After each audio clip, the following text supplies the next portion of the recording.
आजको दिन ओशोको enlightenment day हजारौं व्यक्तिको इन्लाइटमेन्टको सम्भावनाको दिन बनेर आयो हो। जसमा पृथ्वी रहन्छ ओशोका सन्यासी रहन्छन्। जसरी बुद्धका आज पनि बुद्धका शिष्यहरू इन्लाइटेड भेटिन्छ, त्यस्तै 2500-2600 वर्ष भयो, केही फरक परेन। कहिले पनि पृथ्वी यस्तो भएन जब बुद्धका मार्गी इन्लाइटेड नभएर रहेको। ओशोको साथ यही हुनेवाला छ। अनन्तकालसम्म पनि यो सम्बोधिको यात्रा कहिले शून्य हुनेवाला छैन। यस्तो महान गुरु हामीले भेटाएको छौँ र यस्तो महान सन्देश र यस्तो ठुलो परिवर्तनको साहस उहाँले गर्नुभएको छ। यो शब्दमा बयान गर्न सकिँदैन, अनुभव गर्नु होला। अरू गुरुहरूको शिष्यसँग दाँजेर हेर्नुहोस्, दुनियाँको अरू आश्रमहरूमा गएर हेर्नुहोस्। आश्रम नेपाल जस्तो गरिब देशमा यस्तो सुविधाजनक आश्रम ओशोले मात्रै गर्न सक्छ। ओशोको सम्बोधि अरू सम्बोधि जस्तो होइन। धेरै साधकहरू सम्बोधि प्राप्त गर्छन्। सधैँ पृथ्वीमा कहीँ न कहीँ सम्बुद्ध व्यक्ति हुन्छ, न त यो पृथ्वी बाँच्नै सक्दैन। तर ओशोको जुन सम्बोधि हो आजको दिन 21 मार्च 1953, त्यो सम्बोधि सामान्य सम्बोधि होइन। त्यो एक त त्यस सम्बोधिले हजारौं व्यक्तिको सम्बोधिको ढोका खोल्यो। त्यति मात्रै होइन, धर्मको जगतमा एक नयाँ उत्सव, उमंग, प्रेम, ध्यान र प्रेम पृथ्वीमा कहिले कसैले जोडेका थिएन। जो ध्यानी थिए, एकाकी हुन्थे, जो प्रेम र गृहस्थीमा बस्थे, उनीहरू ध्यानबाट वञ्चित रहन्थे। गम्भीर हुन्थे योगीहरू। अहिले भगवानले भन्नुभयो, तपाईँ देख्न सक्नुहुन्छ, साधु, सन्त, पुरोहित, पण्डित सबै गम्भीर हुन्छन्। भगवानले ओशोले धर्मको जगतमा एक विशाल क्रान्ति, ठुलो क्रान्ति लिएर आउनु भएको छ। यो मैले शरीर छोडेको 35 वर्ष भयो। बिस्तारै बुझ्नलाई टाइम लाग्छ, किनभने यो यति नयाँ प्रयोग हो, कसैले आँटै गरेका थिएन कि प्रेम र ध्यान सँगै सँगै लिएर जाने, राग र वैराग्य दुईटै सँगै सँगै लिएर जाने।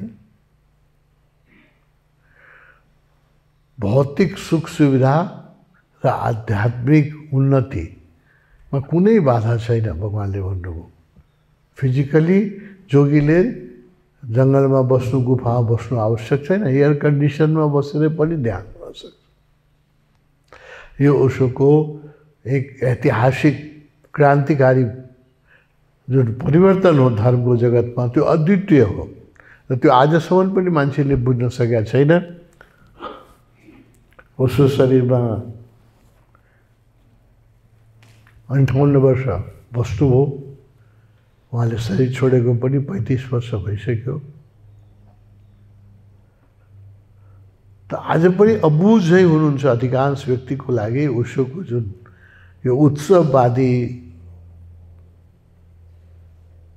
प्रेमको समर्थन गर्ने, वैभव सुख सुविधा युगको सन्यास, यो मान्छेले अहिले पनि बुझ्न सकेका छैन। समय लाग्छ बुझ्नलाई, किनभने यो यत्रो विद्रोही क्रान्तिकारी उद्घोष कुनै बुद्ध पुरुषले कहिले गर्दै गरेका थिएन जुन ओशोले गर्नु।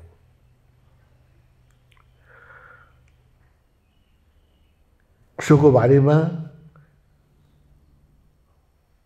अहिले पनि जहाँ उहाँ जन्मिनु हो त्यो देशमा पनि मान्छेहरूमा भ्रम छ कि उहाँ सेक्स गुरु हुनुहुन्थ्यो, धनी व्यक्तिको गुरु हुनुहुन्थ्यो। थरीका भ्रमहरू छन् उसोको बारेमा। तर बिस्तारै जो बौद्धिक इन्टेलिजेन्ट व्यक्ति छ, जसले बुझ्न सक्छ, जो कन्डिसन माइन्ड छैन, त्यसले मात्रै उसोलाई पढ्न सक्छ, बुझ्न सक्छ। र त्यस्ता व्यक्तिहरू बिस्तारै बढिराखेका छन् र जति जति समय बित्दै जान्छ उसो त्यति नै रेलिभेन्ट भएर आउनुहुन्छ। अहिले पनि उसो समयभन्दा धेरै अगाडि हुनुहुन्छ। बुझ्न गाह्रो छ उहाँलाई, होइन? हरेक 15 मिनटमा जोक। कुन गुरुले भन्थ्यो ओसो आएपछि धर्म जगतमा यत्रो ठुलो परिवर्तन भयो। अब जो सन्यासी गुरुहरूले पनि नचाउन थाल्नुभयो उसोलाई देखेर, हँसाउन थाल्नुभयो उसोलाई देखेर, उसोबाट सिकेर। त अहिले पनि प्रेमलाई र ध्यानलाई जोड्नमा डराउनुहुन्छ गुरुहरू, होइन? सन्यासी प्रेमी पनि होस्। उसोको बडो क्रान्तिकारी सन्देश छ। त्यो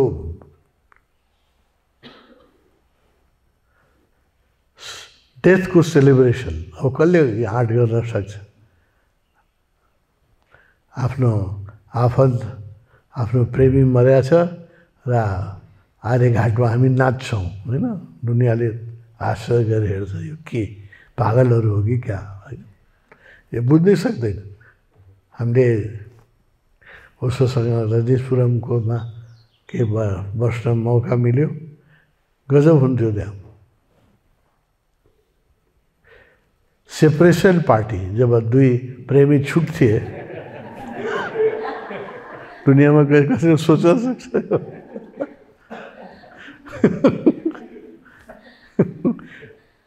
जब दुईजना प्रेमी छुट्थे ठुलो पार्टी हुन्थ्यो।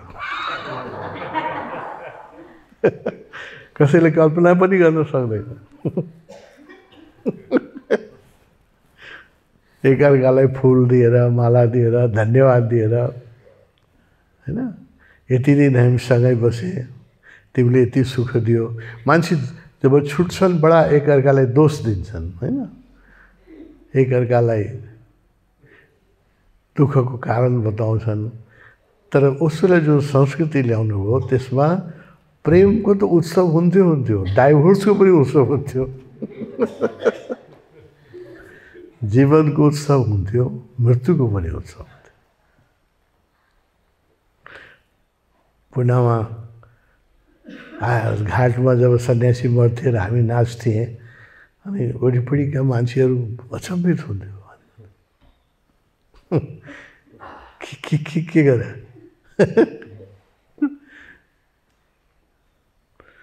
अनि उहाँको भाषामा मराठीमा भन्दै उनीहरूले, ए गजब होना, मिलना तो भी नाचना, जन्मना तो भी जांचना, मरना तो भी नाचना।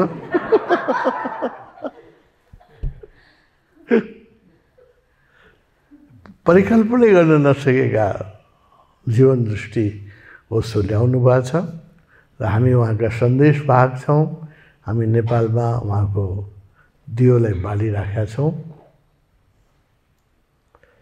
बिस्तारै जसरी बुद्ध देशलाई तिब्बतले सुरक्षित राख्यो, जब सारा संसारमा